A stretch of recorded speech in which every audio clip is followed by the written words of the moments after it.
পাটা ছাগল কোন সময় বিক্রি হয়? উত্তর আছে, যখন সনাতনী ধর্মের পূজা হয় তখন পাটা বিক্রি হয়, কারণ তারা পাঠা বলি দেয়। গরু কোন সময় বেশি বিক্রি হয়? কুরবানির সময়। আর মানুষ টুপি কিছু গরু আছে, তারা দেখবেন এই নির্বাচনের সময় বিক্রি হয়ে যাবে। ঠিক কিনা ধরে বলেন তো, পাটা ছাগল কোন সময় বিক্রি হয়?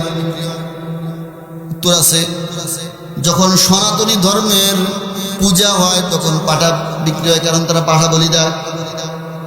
গরু কোন সময় বেশি বিক্রি হয়? কুরবানির সময়। আর মানুষ টুপি কিছু গরু আছে, তারা দেখবেন এই নির্বাচনের সময় বিক্রি হয়ে যাবে। ঠিক কিনা ধরে বলে? আরে বাবা, কথা একটু কঠিন হয়ে যাওয়া আছে নাকি বলেন? আপনার তার আপন লোক সতর্ক করে দিতেছে যে বিপদে না হবে। একটু খেয়াল করে শুনেন। আরে ছোট্ট একটা খাসির দাম ৮,০০০ টাকা। কত? ৮,০০০, ১০,০০০ টাকা।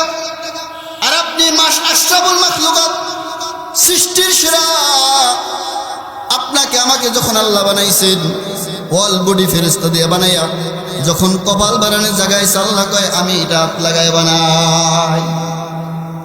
আল্লাহর কুদরতে হাত দ্বারা আমাকে আল্লাহ বানাইলেন। এত দামি আমি একটা গরু ছাগলের দামও ৮,০০০, ১০,০০০ টাকা। আর আপনি ভোটের রাত্রে ৫০০ টাকা পাইয়া আপনি আপনাকে বিক্রি করে দিলেন। তাহলে আপনি তো নিজেকেই নিজে গরু ছাগলের চাইতে কম দামি বানায় ফেলাইলেন।